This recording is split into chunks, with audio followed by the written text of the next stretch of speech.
bali batuuse nga batandise kati bannaye bajje mumuleke temugambako mumukole bwe muti tatambulira mu ttaka talya lumonde Jaden talya muwogo. Please watch him. Aha. Mustudaga boxiga mwaga wita biksi uzuzama. Mwe bajalet bagalifo bya maso. Banaka bati bakubangalo. Ezo simu zawe bajane michimo je simu zeze bagula kumtasa. Bible eri kuno Bible. Ngabiri we biti mu church. Bai. Nekirala banaka pala. We understand. You have what expensive phones? iPhone zo mwakola ki? Mwajja nazo. Na ye ringtone ya tun. Wali olino jijjamu. Eyo kosi ya jenezi mwe yo jola bagweze nkubulira. Omwana omuwala ajibona nnyo atulambi babati bamanyi bintu. Yanti kyegambye. Tamanyi editing. Yasoma emyaka gye 3 naye ekyamanyi kyalinawo bina. Nanjala mpanvu. Nkwanjulira ekizimbe Future Heights ku Ntebe Road kuliko ekifo abaana we bazannyira ekiri munda giyite indoor kibayita Future Kids Paradise ekifo kiri safe ate kya mulembe nnyo era buli muzannyo gw'abaana mweguli kuliko Future Kids Corner edduuka ly'engoye z'abaana omuli buli kalonda yenna omwana gwe yeetaaga okwambala okuva ng'akyali mu lubuto ow'olunaku olumu ayavula atengerera atambula okutuuka waakulira taata ne maama basuubira okuzaala Future Kids Corner ebintu by'erina season eno birungi nnyo era buli mwana kye yeetaaga bakirina ate nga ku bbeeyi ensaamusaamu ekizimbe kino kiriko ne hotel gye bayita Future Hotel and Suites erina ruumu ez'omulembe nnyonjo ate ng'abakozi bafaayo nnyo abagole mujje mufune obulamu obupya ku Future Hotel tuli wano ku Entebbe Road bw'oba ova Kibunye tuli opposite Book House awali Zion Offices ate bw'oba ova Entebbe tuli Kibuye nga tonnatuuka ku mafuta ga Total kuba ku ssimu 0743 92 17 61 oba 0765 52 00 38 jangu otulambuleko ozuule ekipya. Kale nyongero banirizaako mukutu Cruise Exclusive Allen Cruise gemanya nyongero banirizaako yona gye musinzidde okubanga mutulabira tuli mu ggwanga Kampala ennaku z'omwezi wenkoledde sheeno ziri 2 omwezi ogwa January 2025 kansubire bwoteeseteese ebintu ebasaba nnyo siiba oba oli awo bwe binaatambula okitegedde teweerabira kukwata kapeesa ako no subscribing naye njagala okwebaza abantu mwenna abaludde ku channel eno nga buli lwolaba show yange ojja n'olaba buli lwolaba show yange ojja n'obaako kale ne bwolaba eddakiika 10 ne bwolaba eddakiika 5 ate era nyongera bategeeza nti bannange buli alina bizinensi ye leeta tulange emiwendo si minene nnyo naye kana akadde ka kubanga business buli lwebeera mu bantu ate nga erangibwa abantu abatuufu oba abantu abalungi business ya one akintu abantu bagiwa ekitiibwa ate gye balwanga bagiraba n'omuntu omulungi abantu gye bakomojjagala kale mbadde mbasaba jangu lange ne Cruise Exclusive ate n'abaana abamberera emabega wa kamera emisaala njongereko Jose abadde ku 13 omwezi eze Uganda ate enkya abenga afuna 15 kintu kibeere ate nga kitambulira dda bulungi nnyo nina Jose nina Safina nabagamba njagala okugattako omuwala ku kulu yange kati nafuna Safina nkola naye mpola awo then Sharifu wabaoki waliwo Deki so abaana bangi nnyo mabegaawo abakola nange bavubuka bato naye ngezezzaako okulanga buli muvubuka ayagala okukolako nange muwe omukisa bw'amala okufuna kyafunye ng'awulira asobodde okwetengerera nga yeeyongerayo obulamu nga butambuliraawo. Cruise Exclusive gwe mukutu olunaku olwaleero tusinzidde wano ku Makindye Forest Park we tusinzidde okubanga ate otulabira olunaku olwaleero kifo kirungi gardens balina nnungi waliwo ne kana akasaawe mwabaagala okwesambamu 7 aside mujja kasaawe weekali balina restaurant so yinza okuba ng'ondaba park gye ntuddemu gwali ebulala n'ogamba Land Cruise abeera waawo wano ku forest ya Makindye Forest Park baliraanye court jangu teekawo omukolo birthday party n'ebirala bingi ndi ne mukwano gwange katugambe December buli omu alina akaseera Katonda wakateekeddwa okumuteeramu naye Mukama yamutaddemu ono December era festive season neerabika nga oba olyawo ne yashayininze musanyu liba lingi owulira muli eringa oba kyoyagala oba olyawo passion ye y'ekintu celebratingiddwa abantu ab'enjawulo ndine Timo mumumanyi bulungi nnyo oba muyite Jaden ngaye mwamukazizzaako erinnya ne ligenda mu maaso n'okuba nga limukwata naye sanyusa okulaba obulamu bugamba ki obulamu bulungi bwe butambula nga wembubala otyo obudde buno buza kuba tulaba omulundi ogusooka kweno sho mwasuze mutya isho tugikoze ku makya sawa zikyali 5 mwasuze mutya amanya gange nze Timo mutunulira omuntu asinze okulabibwa festive season eno yonna nze sinze okuvyowengebwa eno festive season yo bambi otukoze bubi yadde n'akatono naye January wuno sijja bakola bubi wali abangambye festive season eno twagikuwadde naye January simu abagabe emyaka kati mu festive season mwanyi mujamanyi tejjabba yange mwaite mukimanyi naye ne January kati ngawe mutajigaba mumwetegeke ne January nkola ki nzija nsobola gyefuga Mukama yakuwa by the way Timo nze nali followinga ne musajjawo Katsi ye Katsi nali mba followinga nga mukola gondi zammwe ku oba yali institute yali institute kyeyo tatti basasudde abo already bamanja ne tuition so nabalabanga nga ndaba bambi mwine ekintu kye mwagala okukola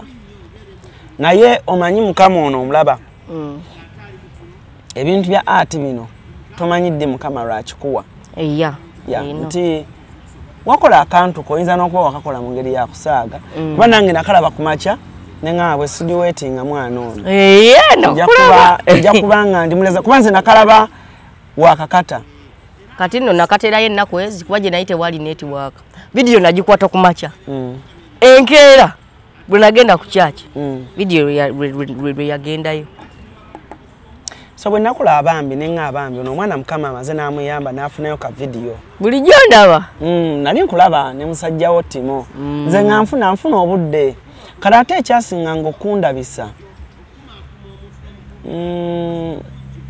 Timo anyway simanyi bwana akitwala naye Katsi kati nga ntunuulira you're funny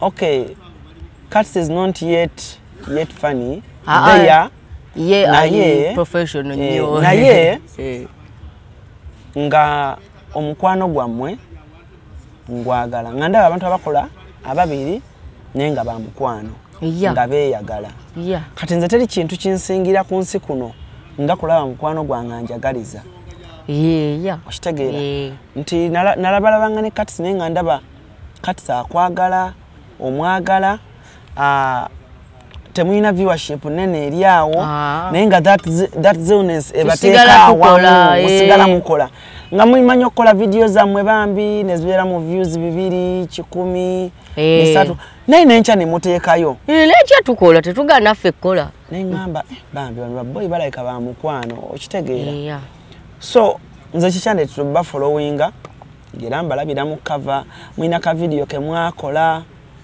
ne mugamba oba mwali mutumira Ivan Kimuli Kigozi mulina ka video ke mwakola ne mugamba mujje mulangeko naffe kati nga mutima ngamba ola these young people numbers ziri wansi but they believe basobola okulangira omuntu ekikola ki nekikwatayo so bwakola video ya Jaden eyo neŋŋamba bambi so finally this young guy oyina ka video ke wasooka okukola ne ka training oba ali mu mujozi gwa Liverpool wanangira mu ne saati emu kati kale nze nzize nga image yo njiraba ku TikTok ng'omuntu nga this guy is funny but finally congratulations nti wazze ate nyongera okutegeeza nti oba n'okuwa bulamu oba kugamba nti tobeera one hit wonder. Omuntu atukubamu kamu n'agenda. Me I believe you're funny. Me I believe you're creative. And yeah. Give your work time. Topapa. Kutuwa skiti mpya. Omanyi bw'olwa mu field muno otandika okumanya.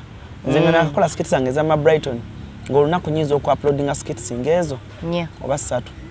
But bw'ogenda omasteringa art ono tekiba kyaku everyday. Otuuka n'olabanga kati you need to give your work time. Yeah, otekemu obudde. Direndeta skiti ng'abantu bagyetaaga. Direndeta endala. Kuba kiba kifuusenga omuyimbi. Ekituufu. Nti omuyimbi tosobola taluyimba buli lunaku. You have to know the timing. Yeah, so finally you're here. Tuli ku Cruise Exclusive. Omuntu atakumanyi. Mbadde nkusaba omweyanjulire omwe CV yo amanye nti ne waba yagadde Timo nga yagala omukozesa mu kintu kyonna oba business oba biki. Timo mwana bwati. Yes. Amanya gange matuufu nze Kayanja Timothy. Owedira Mbogo. Erinnya lyange ssebo lirina emiziro 3 n'ab'omutima bange n'ab'empologoma bange. Okay. So kati muna abakyala ab'emiziro 3 bannemye. Kati munaye amanya agageze Kayanja Timothy. DMC mikolo yonna nasoma wakubangena graduating mu February na diploma mu journalism and mass communication. So when a diploma mu mawulire your course gye wasoma. Yes. Wow, that's good. So najja kono ku BBS sebo ne bakola batya. Nali njagalayo internship. Nali njagalayo mulimu nengunonyogo ne gubulayo nengena nenenyayo internship nebulayo nenvuga nengenda kusimba nenvayo nengenda ku NBS nenvayo olwonna nnonga nonya space.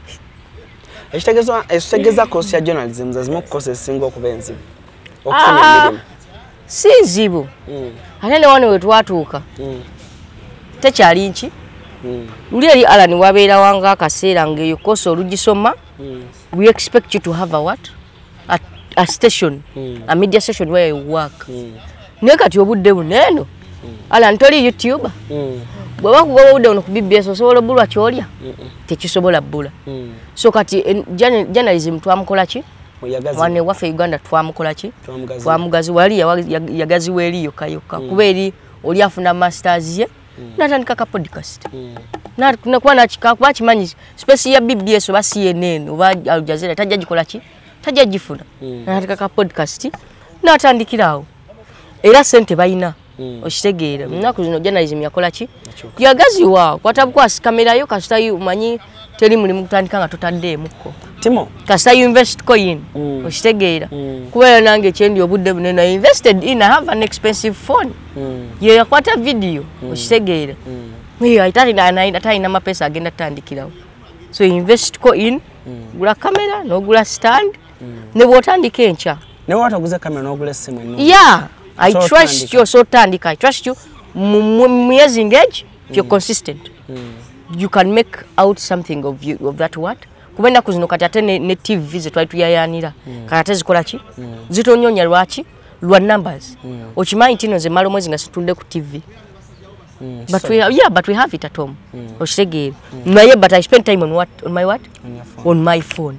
Okitegeera. The numbers I have here obudde bunene abantu emitwalo 9 egigenda owere 10.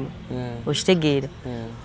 Yenna wa TV or radio. Ennaku zino basinzira ku numbers okola ki? Are you an influencer? Are you someone? Are you something? Ennaku zino nabo bazimbira ku numbers tukola ki? Tebakyaleeta muntu ng'ali gundi. Ng'oli green. Kukujayo olw'okuba olina kidiploma kyo oba kigundi. Nga bakutereeza wali. Tebakyabikola. Kubanga bakimanyi. Twetagayo numbers wokola ki? Wonootandikira tugamba nti olinayo abantu bosobola okuinfluencinga. Ne balaba sheeno. Naffe ne tufuna obulango nga station. Okitegeera. Because I believe nti nno kati waliwo abantu abalaba show gy'oliko kubanga it is Alan. Yes, true. Kitegeera. Nze Mama Brighton mwagala nnyo eyo show nja gikola ki? Nja giraba. That's where BBS comes in. Kati yo wekola ki? Naye wetandikira okufunako. Okitegeera. Kubanga mu media kyakyukamu tetucha you don't do what oleta okola kikola kireta ki? Kireta bantu. Kireta sente. Anti kireta bantu neki ne sente. This Jayden stuff is not the best. Naye budde buneno na millionaires. Biye z'abantu abalabye video. Manyo bulango bwenina wano ndi busy nnyo. Okitegeera. Obadde okimanyi kino bikukujjo. Eyo show gyakola gikola yekka. Ajina yekka mu ggwanga eno. Manya abantu abagiriko. Manyi sente zalina. In journalism you do. Musajja mugagga. Yes, anti yagamba. Bikujjo musajja mugagga. You do what in journalism you do what brings what? Money. Brings money. So journalism yakola ki? Yachoka. Yagaziwa. Nnyo ebintu ebisala by'okwesimatinga n'ogenda mu botiki ne bakuwa engoye ez'akabi neki n'ojja ku TV n'omenyeka nga you don't have anything. Tebikyakola ki? Tebikyakola. Era oli ajja tula mu platforms zizo zonna alabe ku TikTok oyina bameka, ku Instagram oyina bameka, Facebook oyina bameka, Twitter oyina baki? Bameka. Can you pull a crowd? Tojja muziku platform yange ate can you pull out a crowd? Ngambe ekinteseza timo ku sheno oba ku TV eno oba ku radio eno ayina abantu emitwalo 9 abakola ki abali willing mukola ki omuwuliriza. That's why radio eyalinga just eya audio naku zino kati yafuka what visual fuka visual naku zino kati batiga wali kamera YouTube ne banga bakola ki ba streaming finzinzo okulaba ku twamale banga wanenunga omuntu awereza ku radio tomumanyi bwafa tomumanyi naye owulira ki doboza. Me I've just seen this guy ani ye mukunja soon wano jojuzi wano yes nenge banga je nawuliriza abe waffe je bawuliriza beat omanyi saji wulirizaako abina abe waffe bagikola ki bajiwulirizaako gwale wuliriza ki? I wasn't into that. Ze bintu byange byabanga bya music nabanga mpuliriza music era ku kyale eyo nayimba abantu ne bakungana nokungana so mukunje namulabye jojuziwa wano ali namulaba agenze ne ku TV no okitegeera no gamba eyo no mukunje kiti yo no bulijjo cause anze mpulidde mukunje okuvanga ndi muto okitegeera naye nnaku zineno abantu bakola ki obo balabako kati kambuza when you reach Galaxy bagundi bangu bakola ki obalaba aba radio balito jjo balaba umanyi wafana badetacha uskati wabuliriza omuntu gokola ki gomanyi nga bokola ki bomulaba nako kati ekibakozesa ekyo kimanyi nti tukkiriza nti ekigendo labisa Alan ku radio eno yadde radio ne tujja kutega wali ki camera Alan tumu streaming live abantu babenga bamukola ki bamulaba nti atawuliriza radio bwana alaba Alan nga ali ku radio eno ajja tuula oba ajja kola ki ajja wuliriza okitegeera era to pull out mu crowd okitegeera wanga fa basinga tubamanyidde kuki abamu twali tubamanyidde ku maloboozi n'ennaku zino eno omuntu omulabako waneeno mugamba ye kati akola ku radio n'omanya ne radio gyakola ki gyakolako n'otuuka nga toyagala kuwulira ddoboozi lyo oyagala laba muntu atya ye yennyini. Kankubuuze Timo mwabakoze amawulire agali recent muba abali ku institute abadde ku institute mu kaseera kano njagala okubuuza abaana tugasewamu abawala n'abalenzi challenge ki gye balina kuba kati kino kigenda kuyamba omuzadde ali eyo challenge ki gye balina abamu n'abo bonna nga bwe musoma gwogenda ojja twawuliramu abamu n'abali challenge gye balina era gye boolekedde mu kusoma amawulire gye musomesa n'ensomesa gye basomesaamu kati nga kwogase n'okufuna okuluba okunoonya emirimu kimanyi abaana abamu abasoma mascom bwe bamala bambi banoonya emirimu TV bwe zibama abaana ne baggwamu amaanyi yes nagenda natuleka nagenda natulewaka so soko tusigire ekifaananyi kiki ekiri ku campus n'abaana abali abasoma amawulire obudde buno kye balowooza mwenna abasoma amawulire obudde buneeno we accept it tukize tugaane institutes ne campuses ne universities Africa money what money minded zibali kintu kimuki Wotula ku meza ya soma journalism and mass communication ya kade kamwe mitwala 2 buli semester. Okitegeera. Naye nga kamera tojazirabako. Temuzirabako. Yezirye yo mfunzi olugikwata nti ate temuli kadi. Olugikwata nti ate kati eyo tekyakola. Olugikwata nti ate kati kino. Okitegeera. Oli watu oli natuko somesa naga ne bamunonyeza kamera okumala na ku billing ate nabakola ki kubasomesa. Simanyi oba nze yasomera ku gundi eyembwa ne baji azo basomesa nabaletereyo kamera etya emwekola nabasomeseza kweyo mwenna kilasi y'abantu nga 2 ana nga mukwata kweyo mugikola ki mukola ki nga mukwata kweyo kamera mukwata ko bukwase mutya Alani nga bwe nabakulaga nagamba katulaba eno je tuita wide short osegeera je bayita longorenji short onyiga waneno nogikola nga bakuwa timo kwatu olabeko ngomalowereza Alani kwata nawo olabeko ku wide short yes olabikola ngobona no mano za kamera wa master walishala osegeera ogenda fuma mukilasi nga tolina kyokoze eki kyotegedde ogenda ofuluma botu kale ngene musije batadde kamera eyo nange neziremu ngani nganze nga bagitutte ngata ne agitutte master babize eba yasomera naye babize kati nga banene basima banageze mu field bichi bicho manyi bayino obugundi bayino obuntuntu tuyigenda funa yo anene ku studio yesomero abagenda nga mu field ne bakola ki ne baleta amawulire ntugasoma no kapasi yeki yesomero nga kamera bagikoze eki kudda mujje ba weekend kati institute namba nga ono kamera yes kubana nga 5 bisatu no tukiranga you for what somede you learn the hard way oyinafuna gogwikiriza wa inachi kamera ye because we believe je tusomera wabayo ba rich kids gamanze njaba ne yange ngoyina kwenyiga kwoyo nakukola ki no wesomesaamu nakukola ki nakusomesa bweba editing ngoyo you be with your laptop computer bayina kadenzibu batikako software ya 19 okitegeera no fundikanga you have to have your own what laptop egendo kola ki ogendo so kati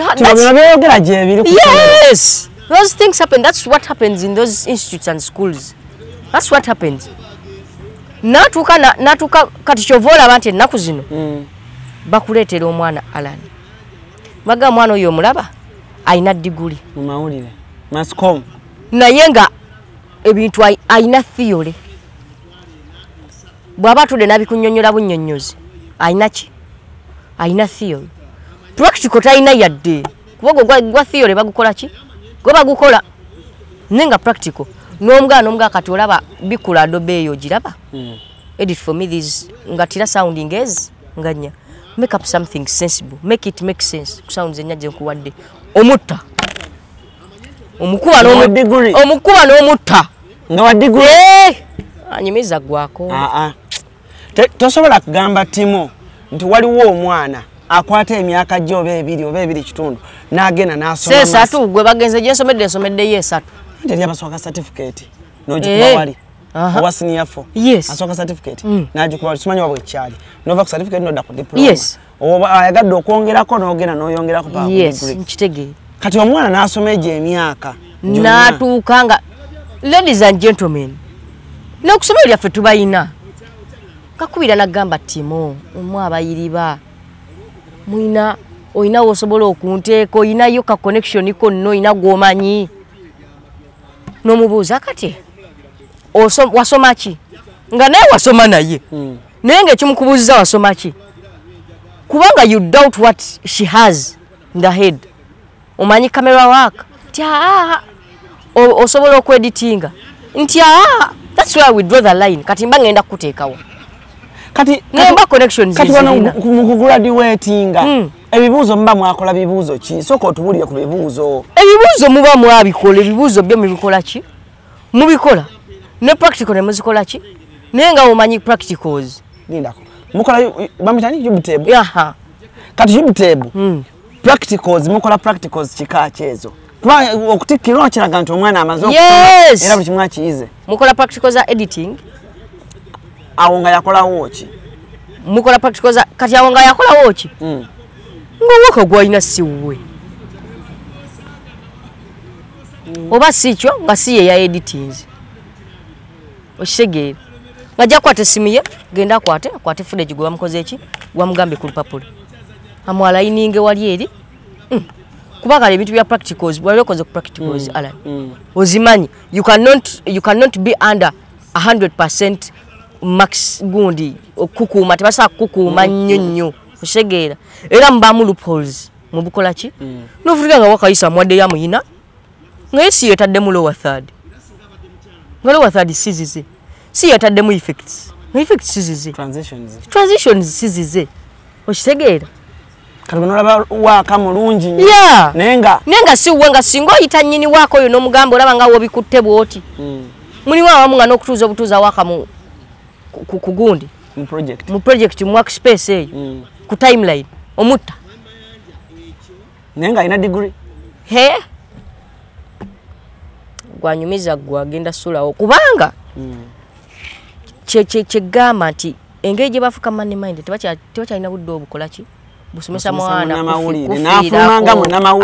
tebakyalina budde obwo gwe nga gwagenzeeyo gwakola ki gweyeefaako ate kati ekyo kisukka naddala nga toyinaamu kozi mulimu abaana tukkiriza nga tamanyi kwogera nga nze bondaba wano okitegeere kubanza ekyansomesa koose eyo I wanted it from senior phone nali ngenda branching n'okubranching naye nentuka ne basaba kamera ne basaba laptop ne basaba audio recorder mzee nangamba bye bintu bansabe bingi genda ku A-level ne smashia 6 nejimala ne lwajimala ne ngamba regardless nze yokosi njikola ki njagala kubanga namanyi nawe nabangi somi bwe nabasobodde kwata kamera ngabasigadde kwa najigamba ngamba onogisobola nanti balaba ndi mutono onogiso abasirikale nga bakuba emiggo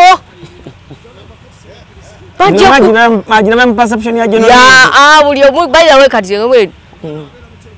the mass population what they have there on the image of journalism and mass communication balaba field wabagambira nze nasoma course balabirawo omuggo nga gutokota wokutuwaka ng'oli mu field wakati mu bitango edduka n'ekikamera kyo kiyi 10 nezi no bagamba nedda mulimu department senchi endala entertainment kati Alan asobera ngamira Alan ngatokwatanga ku kamera era sije kwatanga ngoyogera boge ninafuba nnyo okulaba nkale mbako ne byene noyiga yes ebyo biyiga for emergency in case so tuka ku session baga Alan gundi ne gundi taliiwo Alan kwata kamera n'omuzindalo kwata John huyu ajja kukwatira omuzindalo mugende mukole katolina kyomanyi kubaga gwa specifying nga mukwogera okisege era kyobola nange erawe nkwata ku kamera y'omuntu I try oyigirizamu laptop njiri editing omanyi laptop njiri ne waka kwatamu manyi oku DJinga I know a lot of stuff okitegedde kubamba manyi ebyo so bikosanga contingency plan kati bakijja ku radio mukola mutya radio kyatabuka otuza omwana ku konso nga tasobola kupulinga up mic kujitekako ddoboozi nga tasobola kusuulayo luyimba tasobola lujjayo kati kubanga studio zaabwe oli mukutiisa abazadde sibatiisa I'm telling them reality kubanga musasula sente zammwe naye abaana tebalina kye bakolayo kubanga unless nga your kid or your child is willing to learn the hard way otherwise singo musubira nti bigenda babya amasaali ajja tuukayo buli kimu bakimulage bulazi anti kati olaba Alan wada olaba boti bwokola ne boti ne bakuwa kamera n'otandika okukola sibwe kijobba kati kulode temugenda ko mu studio ya somero studio gituukamu naye nga studio eri bize bitya nga studio eri bize bitya waliwo ayinawo showa n'ey'omukaaga nga gwofuluma eyo esaawa omukaaga anti bamakinga sure bafunamu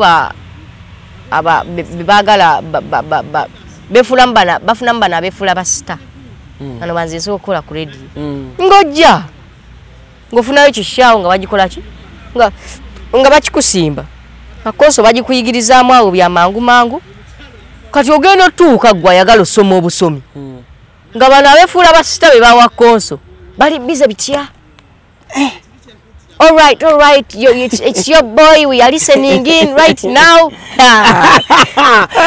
wala tuwagenda wakagwa waliwo abaana mu kosi ya journalism abefuula nti mulimu kosi ezimukatika kosi y'obwa journalism ey'obusawo kosi y'obwalooya those fools think they made it in life bali abaana ba journalism beeraga bamanyi baye ate afunemu ka connection ng'amanyi nga gwe alani bakola batya nze one man is army nze sikwatwako zomanyi nkuba essimu emu ne bampa omulimu nze goli naye nga ne alani gwamanyi ne ku BBS naye akolayo buki bukozi si manage si MD naye nga nze alani gwe nina wano zomanyi kanja mubeerawo nkubere kwa Alani Cruz wano yes nze nkuba essimu emu ne bampa omulimu nze nagenda nakuta engatto eyo kumala essaawa 2 najja nakwanika jinike najja nayingira radio studio aze kuweereza ne babula okuvunama ngaze kuweereza yes ngate nawo muyizi munnamu awo wakola tebamusasula naye nga akola ki ayina washo yes anamuwuliriza anti kati olaba campus yonna ya journalism what they set up is the studio radio studio banyimenga shuwa bagitekako bwebagiteekawo bagiconnectingako obuzindaalo obweru obwaki obwanjawulo ke batadde mu staffu ke bayisizaamu ne bateeka mu gundi mu office z'abagundi administrators ke bayisizaamu ne bateeka mu compound okitegeera nga bwagutuulako bwati omuzindaalo n'abaisomero lyonna limuwulira oh my god ne wataba awaaliwo okusomero eggono lyabayogeza oba olimanyi all right it's a man we're dripping right now we have right ologo yakala soma tojja anti ayira soka maliza shoyi mbu bakwata n'obudde miza gwako baba n'obudde bwabwe shoyi yange saa 6 paka saa 5 shoyi yange yagundi paka bwe bati tukola ne gundi ne bagitulako era gye bali eyo kati obudde bunene ku institute yange gye sijja kwogera gye bali eyo beefumba obudde bunene okitegeera but at least kati olaba kati ate oyo aina wakola ki aina watandikira ne kati gwe omwana wa agenda akola ki afuna kati sasa laba n'abaana abalala ebisatu abali eno bana bagala banze njagala nange ntuleko ku konso njagala nkole ki segeza ne kwinstitute kulako ku konso awo kizi katolo master wa radio production tayambye bwajja kuba kati twasomera radio nga abakwasa zijingo simanya zijingo zi outro zi intro nabakwasa zi sweeper okitegeera kali no wali abawulya nga njogera bipya nga ate naye yasoma kosi emu gye nakola ki gye nasoma ninga awulira njogera mawulire doza toseka bino bye boogera gye nazibakwasa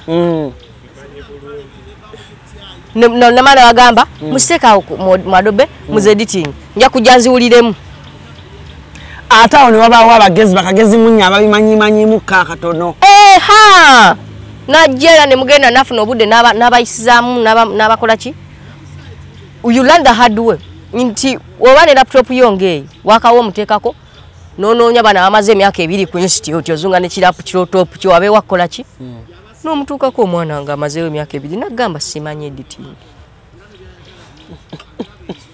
nagamba simanyi ki gwoli mwaka gusooka nga gwoli fresha nosanga ow'ebiri yes n'okugraduating agenda graduating mawulire yes nagamba simanyi oba kati onoonyani babawo ne gwe beesiga mu kibiina amanye ebintu oba kati onoonyani oba Deriki yasomye nonya ku Deriki oba Deriki tomumanyi na bwafaanana naye ng'oyo akusindika wa Deriki naye amaze emyaka egi 2 ku institute campus asoma ne baba wa kamera at least ne mufune mukisaawo ne babasimba kamera ne mugenda wide shot yekulemye n'ogwa kwa mazeewo 2 ekitundu kati wano tuba tugenda ze kamera nga nsizimanyi oba onoonyani oba likyaddiwaali mukyasoma magazine gundi news writing n'ebikyebyo andi magazine for the record nze nagisoma Okitegeera. Kubanga twalina abaana kuba kwanze wensomedde nga kaseera engambo za new curriculum teziggwawo. No new curriculum ya bring new curriculum. So kati newspaper ni magazine nga musoma ne muteeka wa. Abaana ku institute yawo. Naye ebiseera ebyo nga batuyigiriza how you can design olupapula lw'amawulire, how you can design a magazine cover. Kati omwana ne kamala kabatanda ng'oli yabukuttekutteko nga yabumanyi. Muba bakuvunnama. Tuyina ezo bazita batya groups ezo abaana zibakola ku campus. Ez'abaana abasoma bazita batya? Muba bakuvunnama ya wano simanya yattu. Waliwo groups zino abaana zibakola mbusimanyi bazita batya? Ezeza kosa batya ezo groups. Kati waliwo groups z'abaana abeefuula ku campus awo nti bo bali serious nnyo. Yes. Group yaabwe be balina kati ng'ebyola studio session mu program yaabwe beetuuse. Ono yakola mu comedy, ono yagira mu bwati. Era nga wobagendamu bagamba Timo wantu twagala omuzannyo. Fetuli abaana bo baba obakati. Obamanyi tubalina. Wano tetwagala omuzannyo. Tuli serious. Bakwandi kati mbu tuli serious. Obakati abaana abo baliwa bannaye. Simanyi. Timo simanyi. Twalina abaana. Wano kiganda soma eyo kosi ya journalism ina ba mtima mugumu nnyo eringa buyimbi. Boba toloze nnyo saba nnyo. Kubanga nze by the way lwaki bwe nfuna n'omwana yasoma journalism buli omu akunyumiza bibye. Waliwo abaana abali mu journalism abasoma journalism mascom mwali mufunyeko omwana mu klasi n'afunayo ka internship ku NBS oba BBS naye ng'akyasoma nammwe. Tuleke tobanyongera abo tobanyongera batambulira ku buli be masaganga gongolo siba akawero ayayaya n'okwogerako naawe alaba nga akuyamba naye nze nabakakasa nabagamba boss amaster ama badman ndi mubi era kye nasooka okukola kasantuka ku campus namuga sure I make a name. Kati obeeyisa batya? I make a name, na mega sure. I make a name nafukira awo nakubira gwe nagambira abanyokole bakola namba. Yeah. Na mega sure I make a what? A name. Habi a celebrity. Oshegera. Bano banefula serious. Bwe manze nzize. Tewaba serious tenemu. Zenze mba nkoze eki? Goboze. Nze mba nzize. Kuba tolina kyonnyonnyola ggwanga nga nze nzize. Chikutwalira obudde bungi okwekolako naddala bw'otuuka ku kukola akasige teweraliikirira. Prime Touch Makeup Studio beba kugumu kukola obusigo obuwangaazi mu bika eby'enjawulo okuli microblading nga kano kawangala okumalira ddala emyaka 3, microshading nga kano kawangala okumala emyaka 5, saako ne combination ya microblading ne microshading. Ku Prime Touch Makeup Studio tukola ne facial okendeeza amasavu okuggyako obusundo, tattoo tukola permanent hair removal okosaako ne body waxing. Prime Touch Makeup Studio tusangibwa ku Ginger Road ku kizimbe kye Toban Center omwaliriro ogusooka Suite 51, 52 ne 53 nga wakava ku Food Hub. Okumanya ebisingawo kuba ku Note 755 536 697 oba Note 773 878 669. Prime Touch, where beauty meets precision. Ostegedde. Kati abaana namwe mwabalinako mubalina eyo webali nga ina ka internship kakoleyo ku radio webali afuna ka internship awo afuna ka ate bana jageza akafune nga TV ya luzungu ba radio ya luzungu capital uwa muna akabugana entamwe bugana muri watu kamne charu abagamba ati bichi bya basocial By Njogera, you know, I was very busy. You see, guys, I slept in the studio. You see, guys, we were at some show. We had gone to capture some content. Omubuuza where? Where? Ngata kugamba. Tagamba kwa bamba bati balina kibakolayo. Baba beraga buki? Baba beraga bweraza. But in some courses, in some courses, jisomengo ina mkuchi. Somengo ina mkuchi kusende. Courses ngo ezobusawo, ezobusomesa. Zetulinga zetusigaza wane nti course jose osoma Alan. nga tosabulwa mulimu kwezo kose mbiri zenkoze eki zegambe pa yendala emu nga yo bw'okisoma bwoti getting a job is inevitable jimpe eyo nviiri ezokusoma enviiri okusabe okusiba enviiri bakujja mu mikono tetugambe gye gyabaliko obulemu tugamba kose ensome somereri kati nga gwe wasoma journalism nange nengisoma ng'oli wagenda osoma obusawo n'obusomesa ku kosi y'obusomesa n'obusawo ezo kosi bbiri wane mu ggwanga zosobola eggwanga lino yennyini zososoma notabulwaki mulimu mpaayo endala emu ogirina ekubuze ezisigadde zonna weesibanya oteekamu nnyo era Alan gwe mulaba waneno Alan gyavudde kwanza ezijukira Alan nga wallahi newe bakusiika ne bakuteekamu nnyaanya toliibwa gwe gwensanze olina ne ku ttama wallahi ng'ovudde wala Alani nakulaba nga mukola ki ate gwe saakulaba nga Alani natandika okukulaba nga ndina mu senior 4 that is 2018 Alani ng'ovudde wala Alani abo bakasuku kachajjafu n'olubuto lulinga entaana y'omwana alowooza kyalina wasiza naye kasuku yayiriba ezo kosi zaffe olina kwesibezi era zinasazeewo olya ku mumwa gwange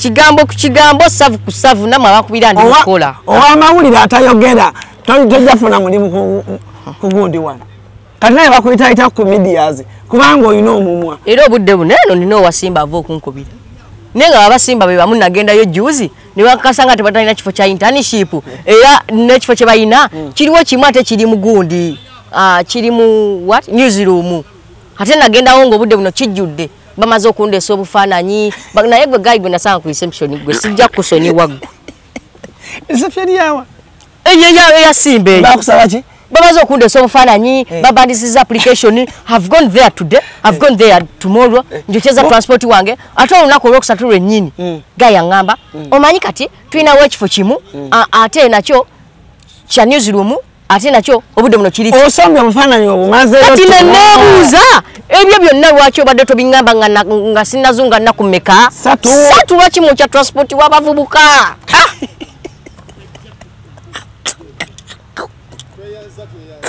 Timo wanaonede mawulire gano Timo otosa kuba kayitiko baba wala inaza naye wakakuba noga yimu kama final onzijukidde Timo kunonya mulimu gwa final utambudde engatu nezigwako so ebintu bya mawulire ebyo mu abatala bakeizi temenya kye mutugamba nga keizi akola interview nga kaze n'omumwa ngalaga atambudde okuva ku makye talina kye yalidde ebintu bya mawulire mu musindika y'abaana bammwe naye eyo kosya mawulire ndowooza nze lwakubanze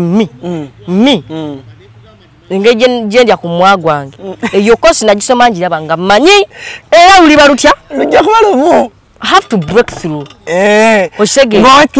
lujja boolu cause me what I know eyo kosi bw'otulaba creative nnyo kugamba nti nze kamera nagikola ki nagisoma nnyo production wamusoma nnyo editing wamusoma nnyo bw'otagamba bw'otyo ate kati uliiza ebyo ebintu bwe biki bye biraba era naye byakuyiba olina onoonya platform ebyo simanze nasoma editing ne mukuguka nasoma kamera waka ne mukuguka nze streaming live nkola ki era olina onoonya platform olina onoonya ba Alani agambe Alani mpaka ku kamera yange nkwate ki kamera yo then wananga production mulungi onjogereko ng'okola ki ngokola show recommending yes kubanga ate kati gwabo aba batamanyi kwogera abatalina vocabulity abatalina byuma binene ngaffe bate kibakola ki kibasumbuwa nnyo nti talent abagiyina naye ayina okweteeka ennyo ewalaba talent basogikola ki ogiraba me I just catch my phone ndikale ogende neteeka mu maaso nembako kyenja sama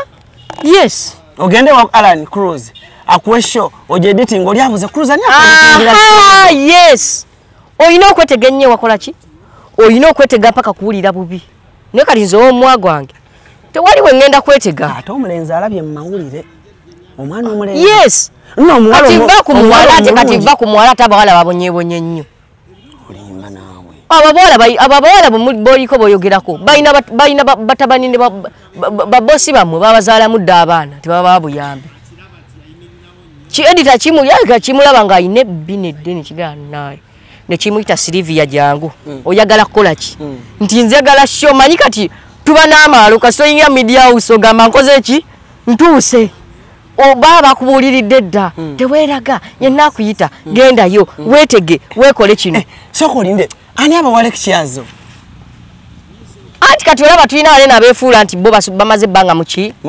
media bagamba kati mwafunye ka breakthrough teweeraga teweekola bwoti osegeera otuuka ku BBS otandikirawo okuvunamira ba abe mu kiibi naye obula kulongosa studio na lulimi osegeera aba abaana abawala babonyebwe bambi kikazi kyattu buli akiyita ne kikyama Alani yakiyise ne kifukamira bannange Alani wasiibye otya ng'okitandikako pozi waze kola ki kiki wasoma ti Alani sobola okukola show eyo tugezenge ya entertainment ne tukola babiri kali ngenda kwogera ne editor okane Alani talina maanyi gakusa ku mpewo kakana ngenda kwogera ne editor Alani kwa kala Alani asobera ku BBS nga alina musam influence okisegeera ngabo kati ngaalinga editor manyi teri muntu alina influence kugundi ngachi nga editor oba producer producer jibuga katulaba nze Alani ngenda kwogera ne editor oyo akukole ki kati okoze otya mwala kuza te Alani kuchati tobimanyi something come from glass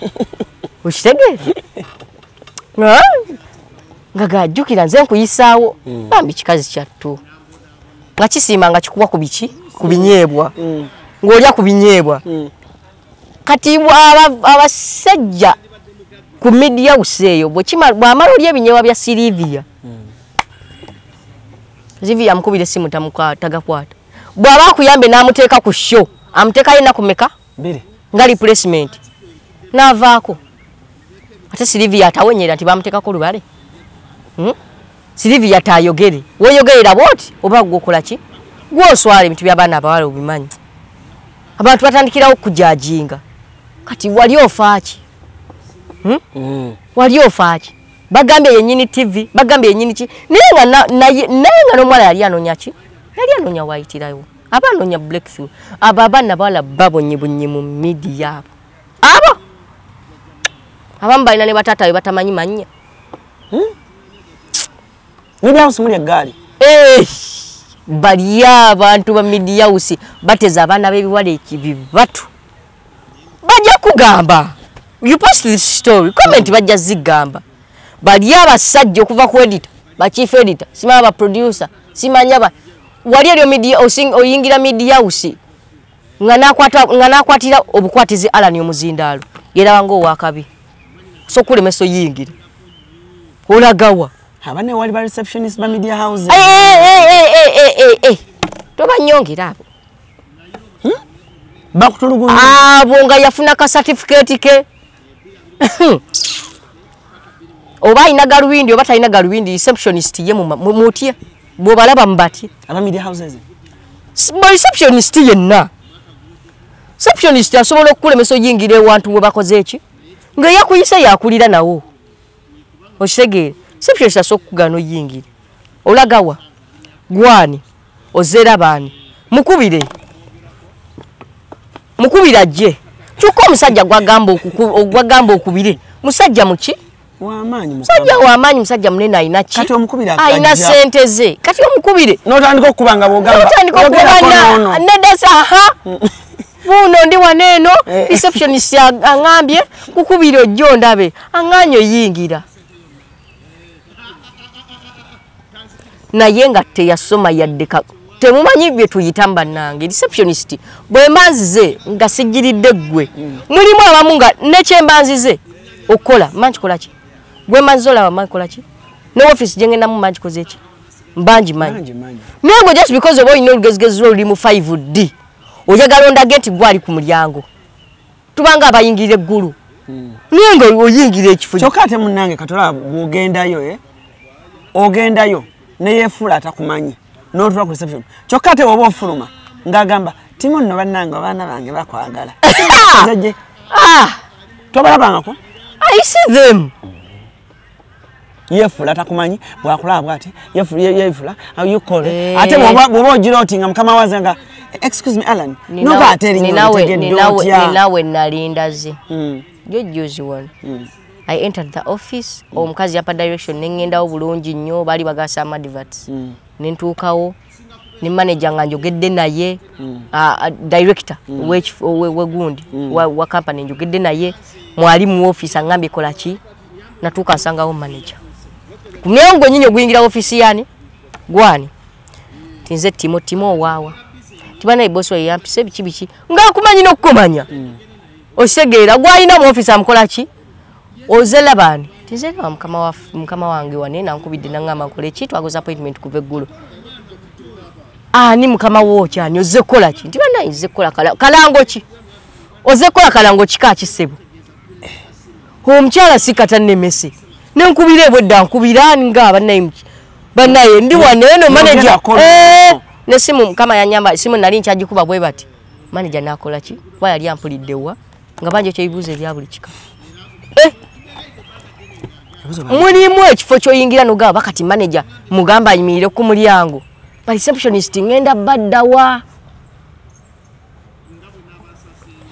eyo kosi ya genezi mwe yo jola bagweze nkubulira omwana omuwala ajibona nnyo atulambi babati bamanyi bintu yanti kyegambye tamanyi editing yasoma emyaka gye 3 naye ekyamanyi kyalinawo bina nanjala mpanvu okitegeera obakubye nnyo naawe obakubye nnyo nedda timo nedda tokuba nnyo balabi bange ala mbuliriza simba kuba nnyo tokuba nnyo bawala bakola simba kuba nnyo abamanyi okwogera ng'amanyi ng'alina kyayinawo era mubalaba aba yakulanga musajja okitegeera baba bali awo beekulira byabwe tebakola ki tebategeerekeka naye ng'alina omumwa okukamala bw'atula ku mike bw'ati apolokoto muga bano bawini success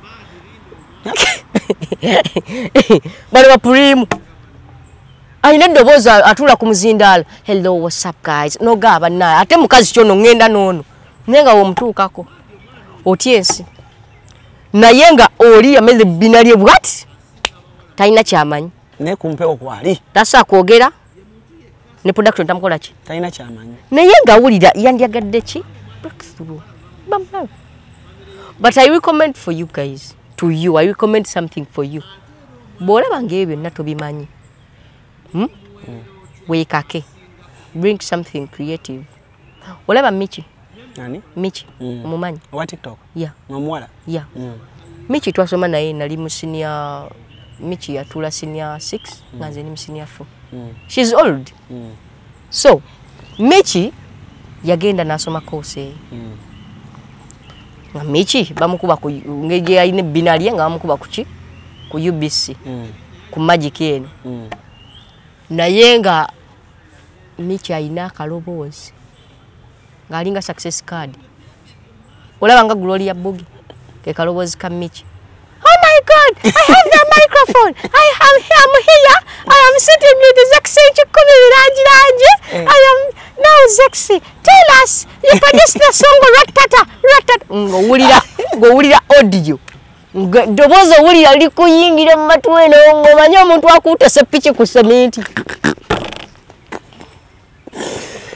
abaana bamawulire bagenda kuddamu kwagala nze nkubulira tewali buzibu nemmanya ekyamuteesezaawo Michi ku sheeyo kati alina eki alina ebbina bali ebbina alirina te nga ne fesi agikola ki agina figa agikola ki bw'oba omuwadde omusindaalo n'omukuba bukubu kifaananyi ala netula n'ogamba waawo n'omwana kyonna kyayogera ngenda genda nakyo naye nga watuuka okwogera oh my god it is here it is that time welcome on to the show aha sho bwetyo Michi yamulemerera lwa ddoboozi eddoboozi lyakola ki bamujjako bamujjako takyakola eddoboozi lyakola ki nga the voice the image is appealing but the voice is disappearing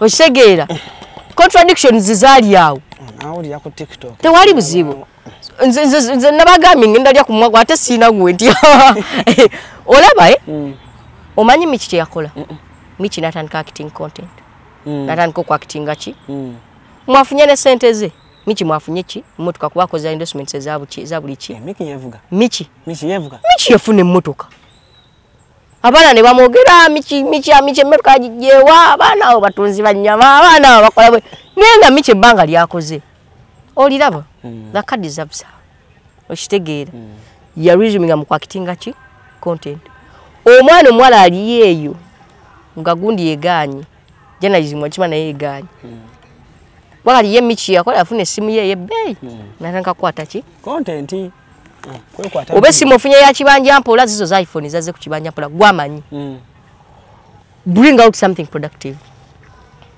utandika okukola ki okukola awe bagenda okukola ki okujja osegera kati sawa zino Michi asobola ofuna radio ba TV aina natanga okukola nga atabantu bamujaji nga kubanga already they are ready now they are used Neruli it was a bigger surprise.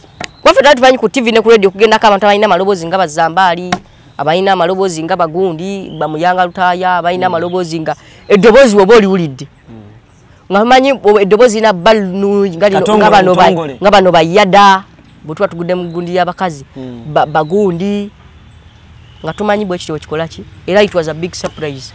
Kuli ya Michi. Kati wali wegomba kola ku radio ki? Na yenze me I wanted radio mukusoka na njaga TV because I was like I'll make my mom proud bana banganda ba ku TV nega right now she's proud kubanga kwata simye na akola ki na akulaba no ndapa kati wali wegomba TV ki yingi TV it wasn't specific TV eno but all I wanted was kubera ku ki kale inspired you ku TV who inspired me I can't say that this one. Kubanga ngaze figure yange. No dobozi yange. No creativity yange.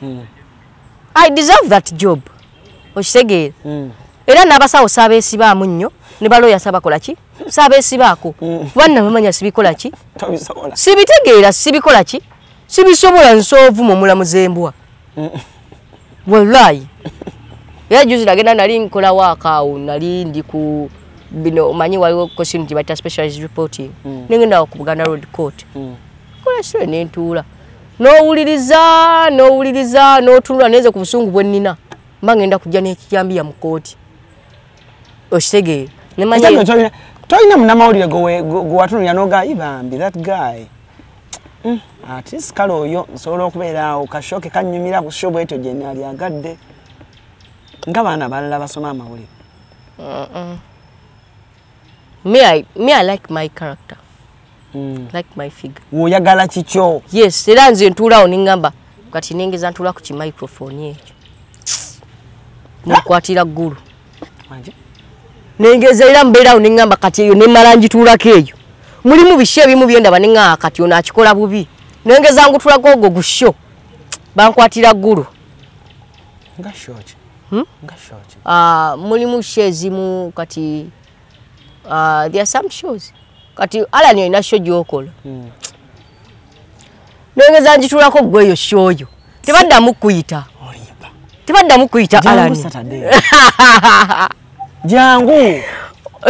Jangu Saturday. Zije Alan. Jangu. Alan nengeza njitulako eyo show. Baba kuyita. Jangu. Bagala ningena. Ladies and gentlemen, Alan ningena mugobya ku mulimu. Jangu, ulawuliriza. Tondoga. Jangu Saturday. Tuka sawa. Mukaga kitundu. Nkubira gwe kubaza receptionist njya muyuza. Kubira nzo ba divorce. Njya kubira gwe. Kati divorce anonya kumfira ko naye njya kubira gwe. Kati jangu ku Saturday. Abantu balabe bajja kusala. Nawo bajja jaji. Niba kama bange babeerako. Ofunirawo omulimu. Nawo bajja jaji bagamba omwo. Oyinza ofunawo omulimu kushaya abana abato. Tubyajereze olaba zambali. Bale tulina muntu akola shaya abana abato. Olaba zambali eyo. Okola mawulire. Zambali yabeera mu newsroom ya gundi ya CBS. Ngatakwatanga na kumuki kumuzindalo. No CBS bamuleta bulesi kuba ku beat. Yes. Nenga mwali. Okitegere. Yakwata omuzindalo papa. Abaliko simanyi wabachako bali bachakola obudde obwo. Mulimu omuntu omu olaba those things. Olaba nzi. Nze tibosi. Olaba nze nkubwe olaba Alan. Mulimu wokyala. Ne bakutula ne bagamba oyo walinyira mu studio. Tetusigaza Michi.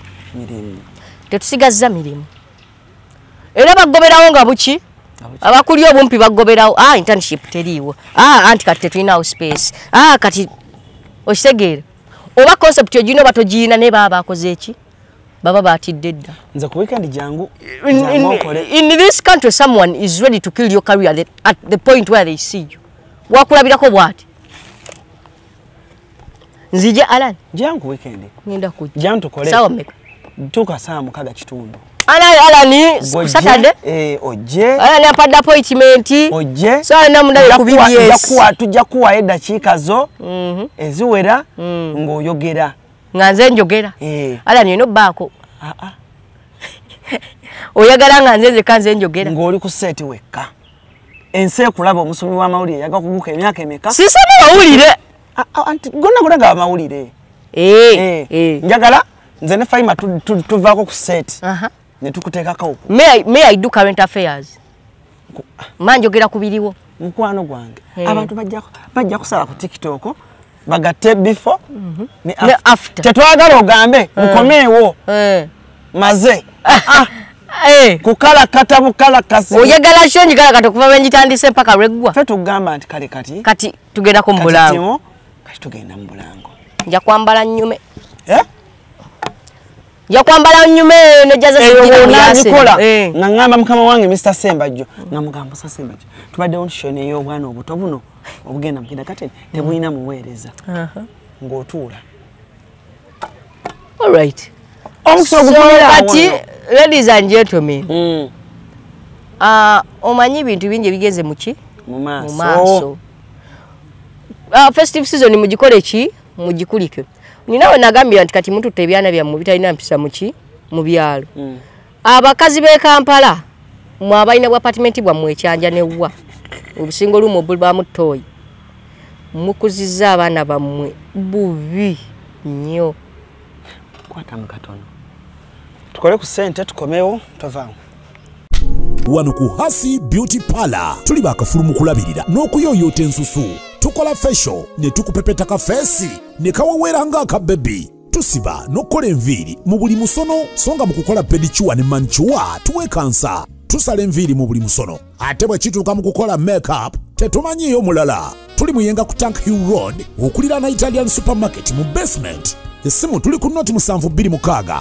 682 953 teweerabira saluni egenda okujjayo bulungi bwo n'ekitiibwa kyo ye Hasi Beauty Parlor, a world of beauty. Kale nyongero banirizaako mu kitundu kyaffe ekyokubiri ekisembayo tugende maaso kubanga obulango bungi because festive season so bolaba nga Jose yanyizeemu obulango bungi wakati kati awo tonyiga kubanga festive season buli omu ayagala langa ate eno show mugimanyi zezimu ku show ku YouTube esinga okulabibwa so buli omu product ye aba yagalira ibwa ate naye bolaba akalango kawo obudde kalabeko manya kyennanga tomanya olulalo oyinza okukyetaaga ate nga sikyakiranga fune namba eyo ate mukubireko ne oba togule inquire kuba essimu buuza nange eno omusajja aba agamba cruise abantu bakulaba bandaba okitegedde kintu kibeere nga kitambulira ddala bulungi nnyo nkyalina ettimo tukyagenda mu maaso n'okubanga ate tunyumyamukko mu comment section awo wensinga obbaagala musobola okugamba katimo kaffe kateeke waawo buli wiiki kajje tusekengamu nze sirina buzibu tubadde tukyagamba olinawo ogambidde awo ku kyobulango omanyiza abantu bempeereza wanene ku simu yange aba TikTok ne platform endala balinga abaliko ekikyamu okitegeera bo tebafaayo bo kuseka nga gwe tolina yadde ekikumi okitegeera byonna oba obikola bwe bakola ki bwe baseka wotandikira okulanga n'opostingayo za advert ng'olanga business z'abantu tebaagala kukola ki kulaba bannaye nga bw'oba olabye oli nanga wenfunira akasente okulanga yes ne buli mu bulabe kuba nawe wenkolere ki wenfunira akasente kati mwe mwagalamu yes bali balabe nti nkola ki tinkola bannaye akawunti mugigendeko waka mukole ki musindike bwenfuna sente endala nja kujja neramba kole ki babaweereza mpaka abo tebandabamu naye I can break for you down the reason why as to why tebandabamu era tebayagala kukola ki kundabamu era bali tebagala kukola ki kunsasula. That's why omanyi TikTok ina future bwokola video. So gena wali ino gi restricting from being downloaded. Neta kola ki? Neta vayo. Eyange saji chikoira sibikola. Can let you download. So kati abantu banji bajja yo video eyo. Ne bachiposhinga kwa account zaabwe. Yajja yo video number. Nachikwa kuchi? Kwa account ye. So there is some account it is for some certain lady. Yajja yo video nachikwa kwa kuchi? Kwa account ye. Video nekola ki? Netambula. Yes abe MTN ne yange bali bagikoze eki? Bali bagirabi. Kwa abantu baba taginga oshisegeera. Ngwe baba bamaze okukola akalango boche bakola. Akalango gundi sound tebajijja mu account yange wennyini oba ku video yange yennyini original video oshisegeera. Bagenda ku video yoyo muki? Yoyo mkyala yange nayenga kwa account ye kwa account ye ne bagenda mu sound oshisegeera. So kati ekyo kye bakola ku party zebbiri inze noyo mkyala yaba video yange tewali go bakola ki tewali go bayagala sasula tewali go basasula oshisegeera. Eno information ogifuna otya? Eyo information njifuna cause gundi bwentuukawo bantaginga banja abantu bwentuukawo ku video nenjikola ki nenjiraba nenda wano wala akantu ka sound gye bakozeseza wenaka kwatamu bati bandetira account yoyo muki omukyala ne video nga jeri oshisegeera. That's how I knew that they double crossed me. So you wanted an appreciation? Yeah. Kubanga bo sound era nemba gamba nze ninga bujingo wabujingo yabagamba kanisa inzo bayamu ne takachi takalirye segeera eno uli anga peta gonna gitwale walala osagitwale eggulu etakale kasolire kawawo mukananirandi nemba gamba me I don't own the what I don't own that name Jayden Dibakozesa but I own the what? The voice. I own that voice. Sifa yoba mwali jawa oba mwali kola ki but it is my what? My voice. Bali kozane batekamu akalangu kabwa kachi. Nembaga for you you've worked mumukozi. Kati nze nkoleddewa. And fools were in the comment section. Omani banaganda obutasoma I'm going to educate you. I'm going to educate you. I'm going to educate you. Omanyi mulowooza mbuno mwabasinga kola ki otegeera. Kemba jukiza abantu abategeera baki banje kintu kyokola waliwo omuntu omulala akikola mirundi esatu nokola ki nokusinga oshegeera. Fools were in the comment section and bagamba. In fact that boy is supposed to pay MTN for using his what? His voice. How Alan? Alan how? Chikola kitya? Tinzenze mbasasule MTN ko sechi edobozi lyange. Nze mbafunidde muwa. Ne by the way on a serious note. Bana ye musome. Social media. Abana musomesa abazadde. Omwana social media akwasaganya platforms ezo. Yakola ensobi. However, Uganda just did tutambulira bwekyo weba. Kiyitawo buyisi bwekyo but yayino soka bayino soka oconsultinga nanyini doboze eryo. Ne bagamba you know what we've learned that copyright kintu. Ate mune wasala akantu katono mu video. Yes. Wagamba kalima naye mupe ku bundles. At least ne bagamba nemba mwagala full advert. Muso I can come with a script. Nemba kolera full ki? Full advert ne mukola ki ne musaso mba muli anga binene byembalu timwagala bikola ki? And people were by watamza video mbu MTN yakoze eki yampadde sente teyasasudde bannayi MTN yakoze eki kemba nyonyole MTN kye kusasula kusasula ne kutima ne ku billboard MTN kye kusasula ne takutwala mu mawulire oyinza siba ku BBS abapira mulungi oshegeera abapira mulungi kati kulaga abantu nti yes era n'abantu baba jasima MTN oshegeera. Terry MTN sent but you never know. Something might come but very me, soon. me, that is not my what? My problem. Kale. Ejo tushiteekawe mabbali. Obadde ogamba festive season yeno. Babambi festive season soko tuongereyo engalo. Otuyisiza bulungi. Obutagambika. Okakasa. Abazadde abalina abana ba Jayden baba kwese. Baba kwese. Kubanga. Omwana wa Jayden mukasobeda bamwita mukasa. Mwana ngamwita Jayden bagambye ba Jayden. Neka nkubuuze. Mukutuula kawo mweno festive season. Akavideo akakola oli mukyalo. I was in the garden that day. Katika nkubuuze. Kyonkyogera ku buli wendaga nali mu nnimiro. I was holding my hoe.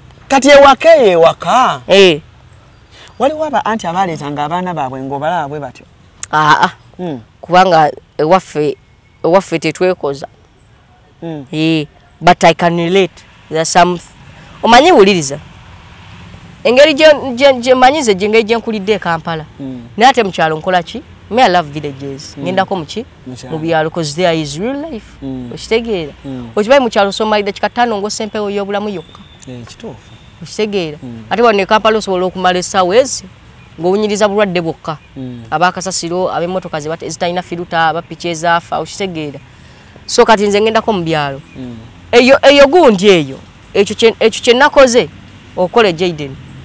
I know now rich parents babadde basitudde abaki abaana baabwe nga batuusewa nga batuuse mu byalo batandise dde okwekoza ku bajjajja baabwe. I remember walabayo video omuwala omu yali jajja ng'alina kawalake nga kali mu muvuma wakalaba akawala ako nkagiriga majjajja onyimi obunyama bwo ate neyogerezaako and someone was on camera recording nawunya kati awo wawe tukola ki wawe tulaga kyekinyuma maawo how is that funny, how is that good? Omanye kyawesa Trump akalulu kukomyawo mpisa muki mu America nakugoba baki bagwira bakulina eggwanga abayindi gye baagala tubafuule tribe gyoli ewaffe ewabwe tulina y'ekibanja okitegeera kati baali batuuse mu byalo olwo nga batutta abaki abaana baabwe abalina apartments ewa alina apartment bwabwe ekyanja boss apartment kigambo kya luzungu naye osigala oli mu muzigo kasoba ng'olaba ng'ettaka lyosambimbirako siriryo that is oli mu muzigo tolina kyotunnyonnyodde baali batuuse nga batandise kati bannaye bajje mumuleke temugambako mumukole bwe muti tatambulira mu ttaka talya lumonde Jayden talya muwogo. Please watch him. Mustudaga boxiga mwaga wita biksi uzuzama mwe cornflakes ati Jayden katukumacha tamanyi kulya bugatti talya mere bread tumtabukira cornflakes mu mataawo nakola ki nalya bakereza abantu kumacha mutereka amata bakora olugezi ttaana nalya nno bakora olugezigezi olwa buli kika omaze omuliisa bwe batyo osegeera abaana bamwabo omukuziza ekyeje kya buli ki omutuusiza mukyala atandisa olinnya buli omu kuki boogera luzungu ku mitwe naawe bw'omuwagira okisegeera luzungu nedda muleka akulinnyeko akyakaaba tovaawo obadde oluyita luto kolotya muleka akulinnyeko akyakaaba ate nugwa akusiimye bayiga akusiimye tebatusiima babireke bannaabwe baabwe batyo bali abaana bammwe tebatusiima oba bannange wamuwadde olaba akulinnyako Jayden nga taliyagala kubeera n'abantu naye olaba gwe akulinnyeeko akusiimye akwagadde lunch netuuka talya lumonde mumuwadde ki kati mumuwadde ki olaba akamonda ako mukateekemu amata kaleete kokka banaye temukakwatakwatamu nnyo ajalwala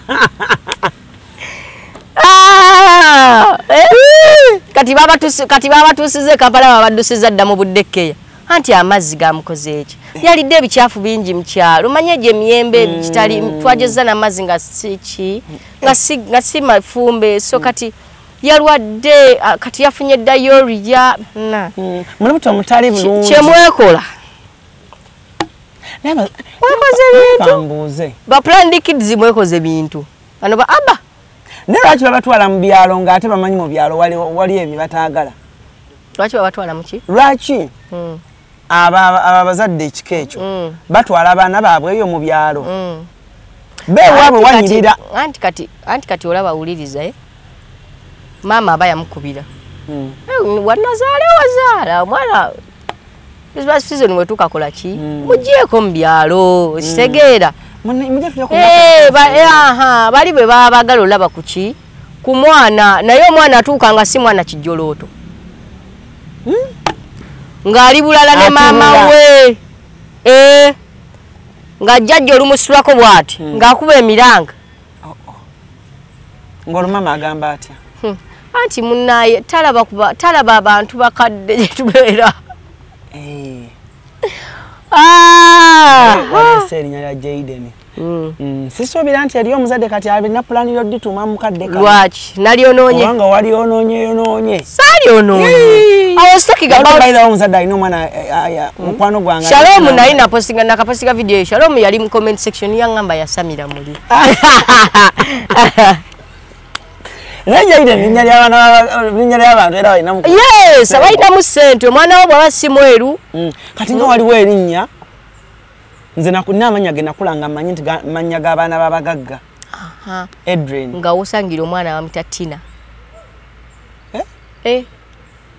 nze Edrin nga she's supposed to have money era baba tebalina ssente erinnya balikole ki balimuggyeko nze nakula nga manyi nti erinnya Edrin Edrin nga manyi erinnya Edrin tebalituma mwana wa mwavu nze we nasangira nga kasitola ba Nelson Nelson has to be planned. Ino banga ina mkuchi ku ssente. Era bonna be nasanga ba Nelson nga balina kuki. Kiringa kusanga abbreviation y'erinnya Jeje. Jeje. Ha. Buli bw'osanga omwana. Buli mwana gw'osanga bamuyita Jeje. Sente ziri awo zimanyi. Baba ne sente abo. Osegera baba planned. Planned kid, planned name. Oseged. Na yeri ya amanya gemmanyi. Nga go. Ga abantu ba bulijjo. Eya. Badewo. Watu ina mu sente, it is fine, don't stress yourself, don't put pressure on yourself. So sang mwana dewo. Obali planned batali planned, that is a normal name. It's a normal name. Oseged. Dewo. Ba Alani. Yes, that Johnny. Bosco. Stephen. Stephen. Aba Stephen Balala. Stephen. Stephen. Stephen. Bw'osanga abawala Jane. Jane, Rachel, Daisy, Sarah, temulina kye mutugamba. Kati agamanya abazadde bagatuma abaana baabwe ngoba era bw'osanga Jane omugagga manya era bw'omunoonyeza omanya akoze bannayo omanya akoze bw'osanga Jane omugagga manya akoze nnyo yes amanya g'abamereniyo manya Peter w'omusange manya ayiribi Apollo ababambi bakoze manya ayiribi neri amanya gosanga Edreni Blair bwe batumira Michael Diane bwe batumira Lawrence Lawrence baba bakoze nnyo Lawrence amanya ago abagamba agajjanga mu buzannyo bwe balabanga kati nga Lawrence Oina ka video ke wakoze n'ogamba mutuva mu church naye banna Kampala bakoze batya ye mwatukoze banna Kampala naye wagenzeko mu church ku Christmas nagenda wayogera bwogezi wallahi je nalimva ku Christmas n'obukuba kwa bwali butonyeera ku Christmas yes banna Kampala bakola ki bakeera ate bakeera bajalet bagalifo bya maaso banna Kampala tebakubangalo ezo simu zawe bajja n'emichomo gy'essimu ze bagula ku mutaasa Bayibuli eri kuno Bayibuli nga biriwo ebiti mu church nindako olw'omusumba agamba tubikule nga kigujjayo kikola face ID abamu abalina zino ezawano ngakola wano ng'agibikula tebalina kye bamanyi mu Bayibuli ennyimba z'omu church baade tebazimanyi tebazimanyi eno bayimba anjagala nga kitalo na Kampala nga talumanyi nga wali awo anyeenya mumwa just kubleninga in okuwaayo tebakubanga ekiweebwayo bannaye temwabadde na ssente naye nga banyumye bagula ebigoye byaye by'omu kipya kati buliza zeko teri kiruma munna Kampala nga kugula lugoye lwa mu kipya n'otuukayo nga n'owe Masaka Aluyina n'otuka mu kyaki ng'essati gye waguze ey'omu kipya oba empale mugiyina abantu aba ate waliwo akalala kenabadde sigambye Esimu kasiakano kankwanjulye mami gadgets abakulembera mu education gadgets zonna mu Uganda baina tablets z'abaana zonna mu bikanga Samsung, Apple, Origimo ate nga baina n'esina keyboard baina ebimotoka by'abaana ebimundu essaawa bags z'abaana bottles container ng'ogasseko ne building blocks baina headsets z'abaana baina smart watch zonna ate nga ziri Origino baina wireless charger ate nga basisinkanibwa wali ku Pioneer Mall eduka li PA11 ate ngosobola bakubira ku 0703-69-69-04 gambye ekikwasagana education gadgets zonna oyina kwekwata mami gadgets kubanga yasinga. Tomanyifa abe Kampala tuleeta ebyana byaffe bitibula mu kyaki bannaye abaana bamwe bakabidde mu kyaki bannanga abaana b'e Kampala ne bagambako olwomusumba n'abagambako naga bannange abaana abato ate nze bansobera oli omutunulira ddala nga ne bye musaba tabitegeera ng'alina omwana akaaba naye ng'agaanye omufulumya and you be like bannaye get out with your kid tibagala kufuluma kyokka baagala omwana we afune ekifo w'okutuuka talina byategedde bw'atuukayo bw'atuuka eka saavisi eno yabadde enyuma naye maama ono yaginnemesezanga akaaba bannaye mwasama Timo bamala okubeera mu kyaki batuwoganidde bye basabye tebabitegeera bw'atuuka eka tebayimba tebakuba ngalo bw'atuuka mannaye saavisi yabadde enyumye babadde balina ebabuulirawo naye omwana ono aginnemeseza gye bannanga akaabye akaba naye n'omanye obwedde ekimukaabye obwedde ayagala genda wali abasumba we batudde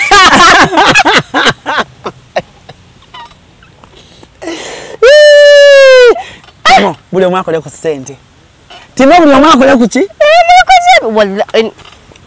ekintu kya ssente omwana labayo nno bannakampala bagenda n'abaana baabwe mu kyaki festive season ezo omwana n'agenda n'akamotoka mu kyaki kati olaba wali ate babeera emikeeka omwana n'akwata akamotoka n'atuula ndaleko kavuga n'akavugira mu basumba bw'ati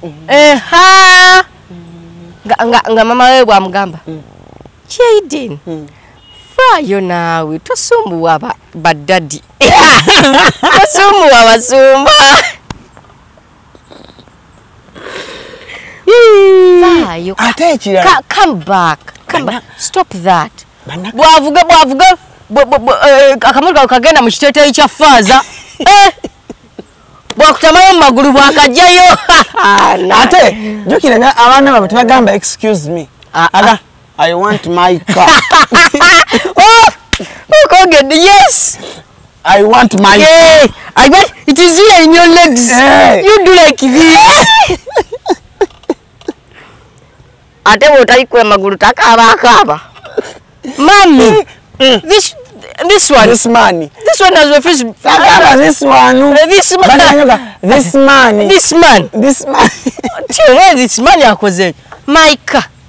He has my car in his legs. You move. Katinga mama wagamba. Anko tusaba tusonyiwa mugireyo ku motoka ye. Mami nawe anko mukole sente bajja kola omukole wamwe. Rich auntie ajje mu tent atunule nga moli otudagambwe tewali bantu. Omukolo tulindeko tandika omukolo tewali bantu nenga moli mu tent. Lwaki bannakampala abajjeyo mu byalo lwaki tebamalaako misa? Lwaki bafuluma mangu? Ye bafuluma mangu anti bye bisonga byabwe ebyo. Byo mwana akabye nnyo anti tagambwako. Byo mwana nekirala bannakampala. We understand. You have what expensive phones? iPhone zo mwakola ki? Mwajja nazo. Naye ringtone ya tun tululu tun. Waliyo ino jijjamu. Bazilekamu ne watuwoganyiza. Yes. Mbuno lwaki? ate tebalina essimu ez'ebbeeyi ekola etya that ringtone is even irregular, it is outdated. Naye wagireseemu otuwoganyize tusaba waleseemu kiringito. Waliwo akantu akalaba Kampala ke tukola emmotoka simanyi aba akantu ako tukajja kuki bannaaye like na parking emmotoka ate teri muntu akola kintu ekyo ng'ayina mmotoka ya vitiizi ng'ayina paso ng'ayina kasiyenta simanyi mizimu gibalimu people kati wuliriza ku mezonwa omanyiyo oba ku nonivi awo wapakinga motoka zaki olaba emotoka ezibaawo oyita ku Range Rover y'omuntu modo bya imwe ngerimu lugundi nga terimu alamu sekyo those are the rich people wakuteka vitiziko mukavuze mukatutte mu kyalo mukapakize mu maaso ga church. Of course ate nekirala ebyo bintu banna kyalo njala mukiriye tugane mu kyalo tebikyakola ki tebikyabalya tebikyabatiisa. They even have cars nali awo Masaka awo mu center awo aba abasajja be Masaka apakinga wali edi kihali ya kinyu modoka wundo nafulumanga n'empale omusipi akakonda akamute kakoze ekite kakotte ng'akubye ekikalu nga yinolugezi olwa buli kika nga alamu eziri muli ne woyita wisi na dobozi ekapa ebyo ebintu bannaye nabo babikola si biki wabaga oyina nno ke wagamba si bipya oyina ke wabagamba n'obagamba bannange earpods yes Wi-Fi ne power bank eno gyebiri abantu babiyina temujja nabyo bali bajjanyo nabyo bali ba overreacting nze wano mu comment section tebaziyita Wi-Fi MiFi eba Wi-Fi. Let me educate you. Hinze njya basomesa sijja gana MiFi okamanyi it is something small like kagenda mu SIM card it is pocketable so no katika muki musawo kakolanga olaba network ngoli wanakuteka hotspot ne ka MiFi bukakola ki katono kali light yes Wi-Fi zozo nene gwezola jola mu kiyumba kyo muwalabu Mawo kadame yajiwandike eyo gondi comment. Mvata ye tebajita MiFi tiza Wi-Fi na yocha. Gobolo wozo yocyanze kumbe wekola ki? Wekumako omulire. Okisegere. Wi-Fi ye nene jola baje bakuwanikira muki guji wasanga mu kyumba kyo mwala buje eyo. Kanchikubulire kino. Ebyo bintu ebyo biraba. Oteeka kubanga waliwo anti either kojja eyajjanga mu kyalo nga akola ebintu ebyo. Ebintu ya tubitamu ebise ebisinga. Ebintu ebyo biraba mu kyalo gyebiri yes they have AirPods power bank amanji bazikola ki gibazitunda zatuuka ne mu MiFi babukola ki babulina mwandifunye ye ekyenjawulo kimukola ki waliwo yagamba kimutwala nze kiva natwala ye ekyenjawulo internet laptop yange namba nengenda nayo laptop yes because it was something different they would have seen kubanga ye at least osobola tambula ennyumba nga 10 kwa 2 nga tewali agikola ki aina laptop yes ne ate so atambula notasanga ina AirPods oba papa ate nga ne mu town gyebiri no sanga by the way sawa enaku zino ogenda mu byalo mu town mu kyalo ng'abaana babirina villages changed naga villages change kwa nemmere tugulangule mu byalo kuba nalimba ganya lyo nti omugati bakole batya ntumulesa omugati ne naye Timo season yeno wafunza ndoza oli wamo omukyala wabadde ne bagamba banaye webale wabagambyeko babadde beetaaga omugati ate bebagulya ku bebagulya bannakyalo bakooye bannaaye gwe nooleeta omugati ogwo ate balina omugati gwe batera okuleeta ogwa yero manti balowooza tetugirabangako tugimanyi noleeta omugati gumu nemugulya mwenna negukola ki nemugulya nga nawe kuoli negugwako n'otuuka lwovaayo ne bakutika emisooli bakutisa embuzi zisekoko bakutisa embaata bakuwadde ensawo z'obumonde bakuwadde naawe genda eri baleeta ki lwofuye omugati egi n'amakoloni saketi egi ne butto najja nga buutu yagisibyeko namuguwa nganti ekyawagulu kigenda mu bbanga nga buutu ejjudde ku bintu bya mutwalo gumu kitundu muba mugenze kunyunyunta ba mukyalo kiki ate ennaku zino enkulu bwe ziggwako simanyi lwaki bannakampala bagenda mu byalo banguwa okuddukayo ekintu ekyo nkyakyebuuza nnyo bavaayo anti balekayo amabanja mbagamba ekibaddusaayo mulekayo amabanja agaki anti bwamala okugenda n'essente nga tezimumala nga nandika okwewola ku buli gwasanze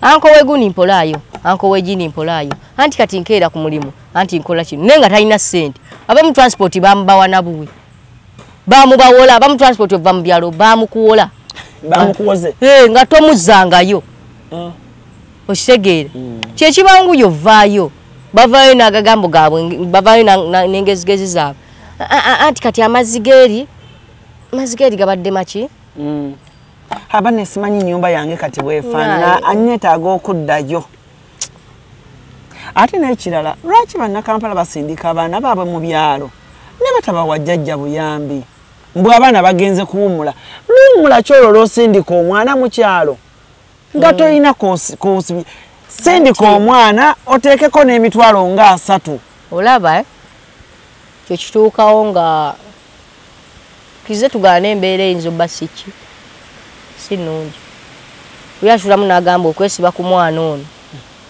nga sina nange kyengenda muliisa kubanga Alan tukkiriza bw'oba bw'omu ne bw'oli akagati okola otya webaka newonywa kyayi wekola ki webaka ne kati olina omuki omwana babaana oba omwana oba abaana abo tebabitegeera okitegeera emirembe gy'omwana n'essanyu biri mu kufuna weeyebaka nawe akola ki ate ne babasindikayo ne basindikirako n'essimu banayite mutwala mu kulima bateekako amateeka ga buli kika naye ekyo abasinga abakikola baba tebalina ssente ziba zikoze eki zigaanye era ekyo nkigamba munna papa okuzaala okitegeera essente ziba zikumala ng'oli otya omu wogatirako omulala bw'okakasa nti okola buswazi Alan wakati Alan wuno omukulu wange alina emyaka 4 tannawasa kale bagambye dde oli musajja mukulu you're entering 30 gwe bampayiriza netimo nga tumaliriza nina emyaka 10 oli musajja oli mwana ekyo kibuusabuusibwa naye kenyini sikitegeera naye nga anti kati wuliriza kisinzira mu perspective bwajja okoze eki mundabidde okitegeera abantu bambuuzizza baŋŋambye nkubuuze Timo kyekituufu kyoli waliwo gayi wange bamuyita X okwo ku TikTok yabuuzanaga naye Timo nayina emyaka emeka X weyo London yabuuzanaga naye Timo nayina emyaka emeka X official mulaba yadiotinga nga video zange nagamba naye n'omwana ayina emyaka ne mugamba kasajja mwana ali byonna gwe kisinzira w'omusa naye nga kyemmanyi oyingira emyaka nga 27 naye Alani kubanga institute ogiremeddeko bulemezi nti oli kasajja kagezigezaawo balekishara balina bye bakweyambisa n'oyamba ku bannaawo naye nga wamala dde okusoma ngenda graduatinga mu gwakubiri Alani nze amawulire gonna nagenza okuleeta ano nga mbikozeeko research atotandika research gye wakoze ey'ekibogwe teriimu supu yadde research gye wakoze research ya kidongo oliyo oyambako balekishara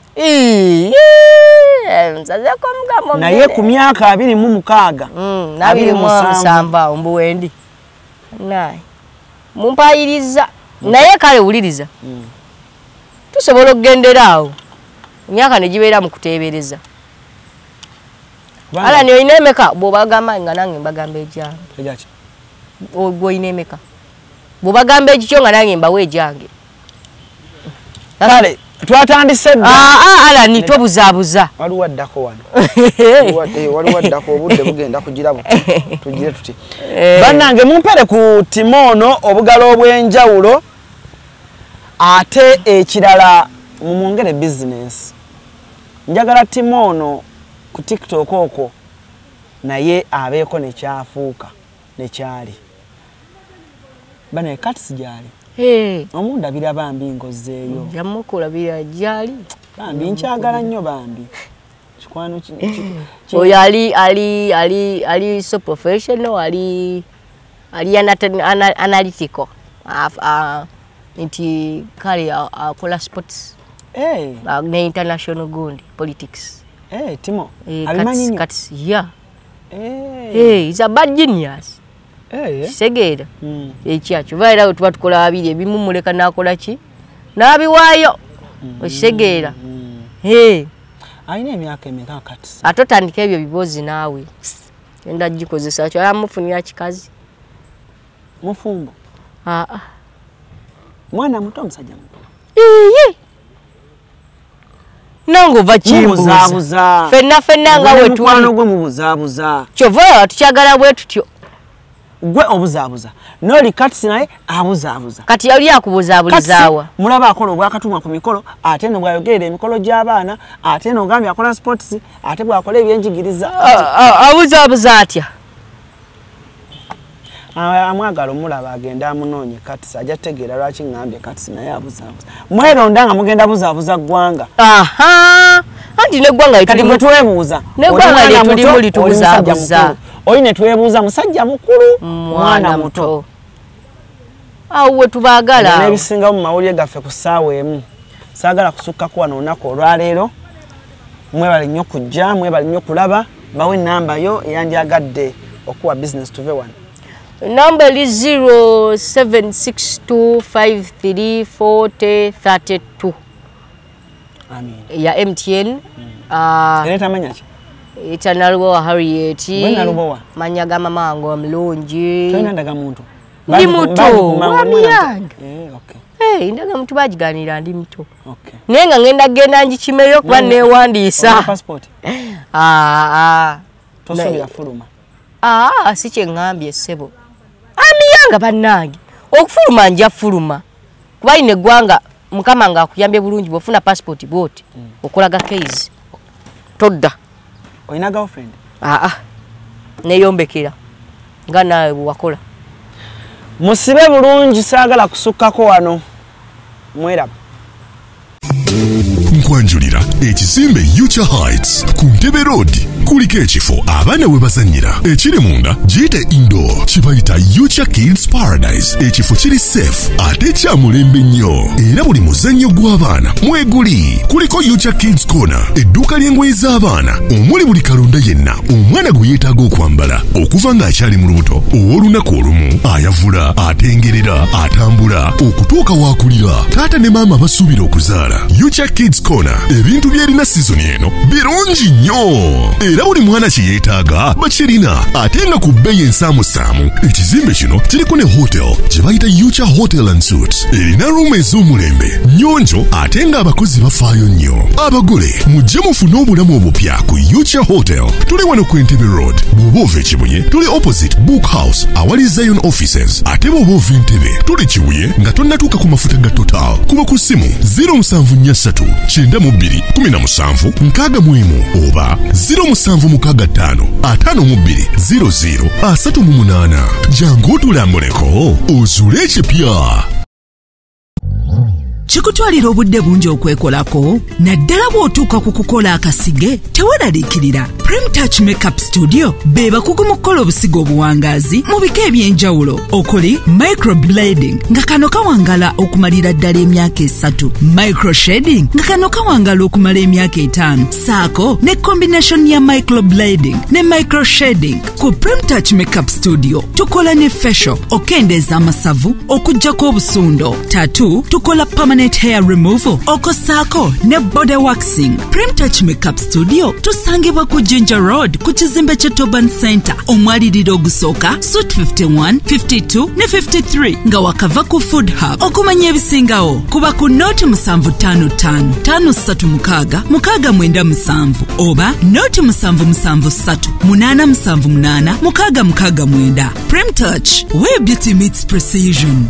Esimu kasya kano kankwanjulira emamiga gy'ekisi abakola emiramu education ga gy'essi zonna mu Uganda bayina tablets z'abaana zonna mu bikanga Samsung, Apple, Origimo, ate nga bayina ne sina keyboard. Bayina ebimotoka by'abaana, ebimundu, essaawa, bags z'abaana, bottles, container ng'ogasseko ne building blocks.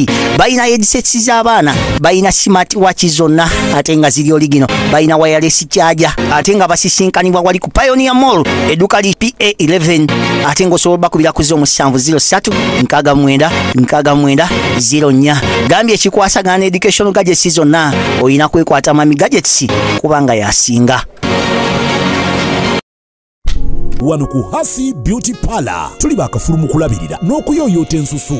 Tukola facial ne tukupepeta ka face ne kawawera nga baby. Tusiba n'okola enviiri mu buli musono, songa mu kukola pedicure ne manicure tuwekansa. Tusala enviiri mu buli musono ate bwe kituuka mu kukola makeup tetumanyiyo mulala. Tuli muyenga ku Tank Hill Road okulira na Italian Supermarket mu basement. Essimu tuli ku noti 72 682 953. Teweerabira saluni egenda okujjayo bulungi bwo n'ekitiibwa kyo ye Hasi Beauty Parlor, a world of beauty.